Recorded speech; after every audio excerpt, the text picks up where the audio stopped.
आपला एंडोमेट्रियोसिस बरा करायचा असेल तर त्याचं सोल्युशन आपल्याला महागौरी देते.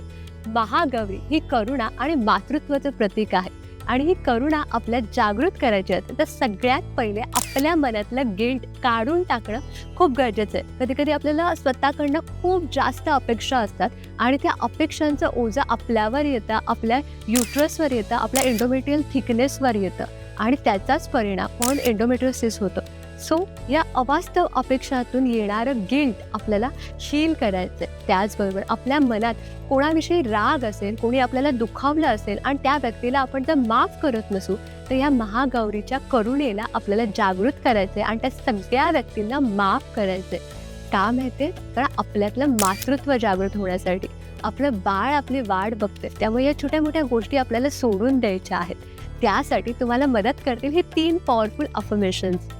मी स्वतःला मी जसे आहे तसे ॲक्सेप्ट करत आहे.